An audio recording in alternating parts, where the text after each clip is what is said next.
آزاد کشمیر میں گزشتہ 3-4 روز سے آپ نے دیکھا کہ بجلی اور آٹے کی سبسڈی کے حوالے سے عوامی ایکشن کمیٹی کے پلیٹ فارم سے آزاد کشمیر کے عوام اپنی جد و جہد کو ریکارڈ کروا رہے تھے۔ اب یہ 2 ایسے مطالبے ہیں، سستی روٹی اور سستی بجلی، کہ جس سے کوئی بھی ذی شعور دماغ انکار نہیں کر سکتا۔ اس سے قبل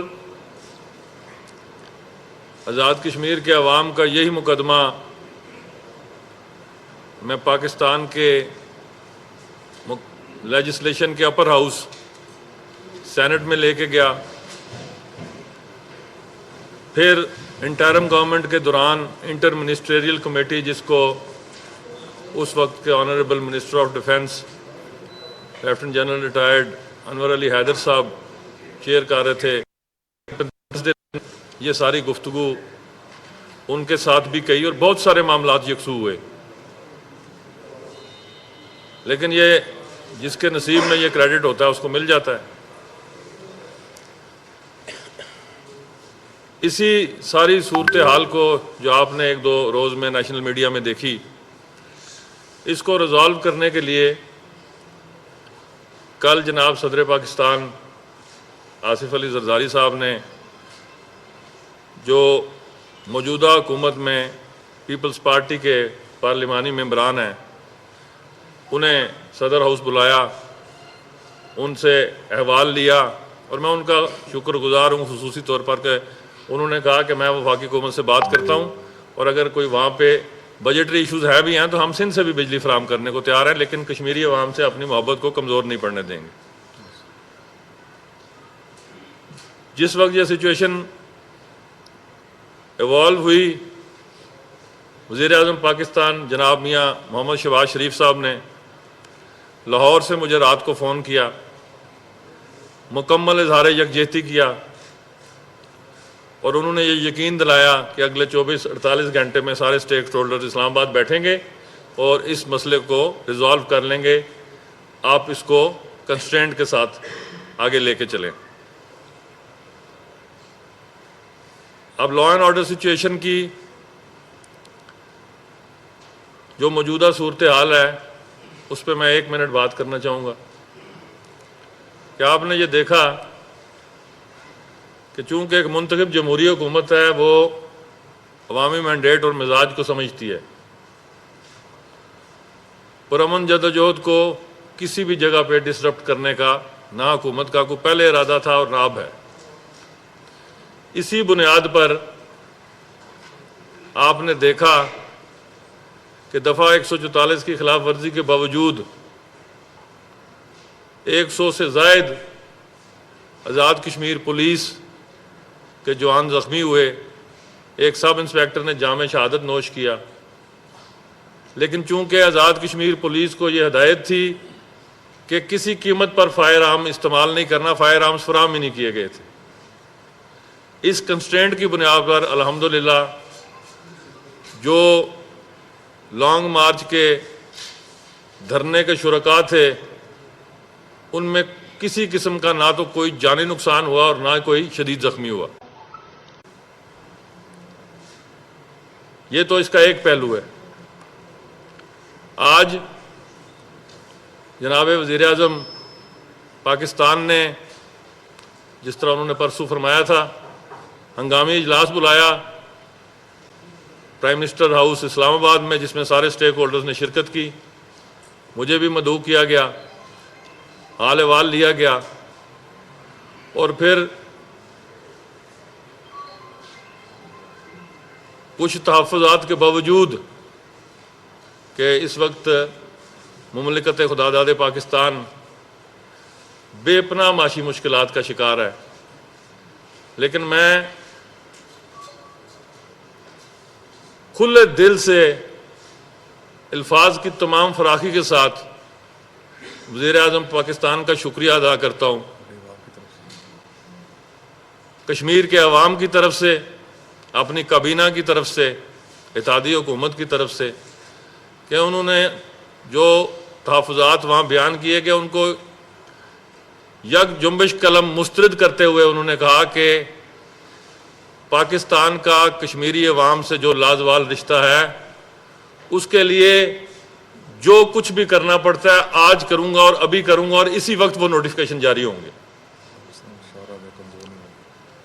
الحمدللہ انہوں نے ہدایت کی،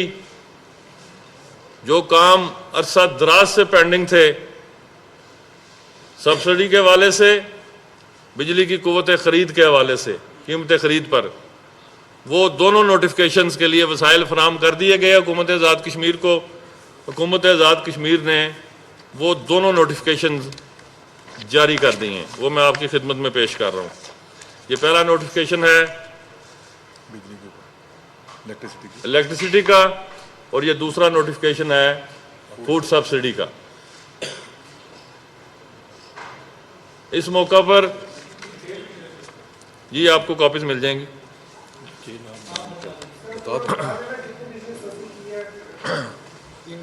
بجلی کے انراخ جو ہیں وہ قیمت خرید کے ساتھ جو ایڈمنسٹریٹو شیئر تھا گورنمنٹ آف آزاد کشمیر کا، اس کو شامل کرتے ہوئے 1 سے 100 یونٹ 3 روپے، 100 سے 300 یونٹ 5 روپے، 300 سے ابو 6 روپے، کمرشل ٹیرف 1 سے 310 روپے، 300 سے ابو یونٹس 15 روپے پر کلو واٹ آور۔ فوڈ سبسڈی میں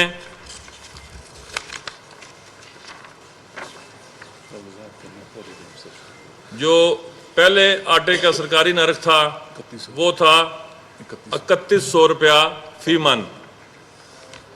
اس میں 1100 روپے کی خطیر سبسڈی دیتے ہوئے اب یہ نرخ 2000 پر فکس کیا گیا فی 40 کلو گرام۔ پہلے بھی سبسڈی تھی، اب یہ سبسڈی تیسرے حصے پہ چلی گئی ہے، پہلے نصف تھی اب نصف کی بھی نصف ہو گئی ہے۔ تو اس سے قومی خزانے پر 23 ارب سے بھی زائد کا بوجھ پڑے گا، جس کو حکومت پاکستان اور وزیر اعظم پاکستان نے خوش دلی سے برداشت کیا۔ میں ان کا شکر گزار ہوں۔ عوامی ایکشن کمیٹی کے جو لیڈران ہیں ان کی جدوجہد بھی رنگ لائی، سیاست میں جس کا جو کریڈٹ ہوتا ہے اس کو دینا چاہیے۔ ہم نے ان کے احتجاج کو اپنی قوت کے طور پر استعمال کیا، اس کو نیگیٹیوٹی کے زمرے میں نہیں لے کے گئے۔ حکومت کا نہ کوئی اپنا ذاتی موٹیو ہے، کوشش ہے کہ کرپشن فری گورننس کی جائے، انسان سے خطا ہوتی بھی ہے، لیکن میں یہ سمجھتا ہوں کہ اس معاملے کو انتہائی کیئرفلی ٹیکل کیا گیا ہے۔ اس میں جس حد تک ممکن کلیکٹیو وزڈم انوالو کیا جا سکتا تھا، برین اسٹارمنگ کی جا سکتی تھی، وہ کی گئی ہے۔ اور میں سمجھتا ہوں کہ یہاں پہ یہ بات کہنا 100% حق بجانب ہے کہ ان معاملات کو ریزالو کرنے کے لیے پاکستانی اسٹیبلشمنٹ اور فوج کے سربراہ انہوں نے ذاتی دلچسپی لی، اور الحمدللہ پاکستان کے سارے سٹیک ہولڈرز نے ایک بات پر اتفاق کیا کہ پاکستان کو جس حد تک بھی ممکن ہے اپنے اخراجات میں ہم کمی لائیں گے، لیکن آزاد کشمیر کے عوام کے لیے جو بھی ان کا احتجاج ہے اس کو ان کے حق میں اس کو تسلیم کرتے ہوئے ان کے مطالبات کو دور کرنے کے لیے جو رقم ہے وہ فراہم کر دی گئی ہے۔ چونکہ یہ دونوں سبجیکٹ جو تھے یہ فیڈرل سے گورنمنٹ سے متعلق تھے، آٹا ہم پاسکو سے لیتے ہیں، گندم اور جو بجلی کے انراخ ہیں وہ وزارت بجلی وہ پانی اور سینٹرل پاور پرچیز کمپنی طے کرتی ہے۔ اس کا ایک میکنزم ابھی تک جو ہے وہ مکمل طور پر طے نہیں ہوا، ایک عبوری نظام کے تحت وہ چل رہا ہے۔ جب یہ نیلم جیلم کا معاہدہ اگلے آنے والے دنوں میں انشاءاللہ آپ دیکھیں گے کہ یہ ہائیڈرو الیکٹرک جو پاور پروجیکٹ ہے اس کا طے ہو جائے گا. واٹر یوز چارجز کے حوالے سے اور بجلی کے ٹیرف کے حوالے سے ایک مستقل میکنزم پر بھی کام ہو رہا ہے. لیکن یہ جو آج کا نوٹیفیکیشن ہے یہ آزاد کشمیر میں فی الفور لاگو کر دیا گیا ہے. عوامی ایکشن کمیٹی کے مطالبات تسلیم کر لیے گئے ہیں اور میں سمجھتا ہوں کہ اب آزاد کشمیر میں جو امن کی فضا ہے وہ مکمل طور پر بحال ہو جائے گی انشاءاللہ. جی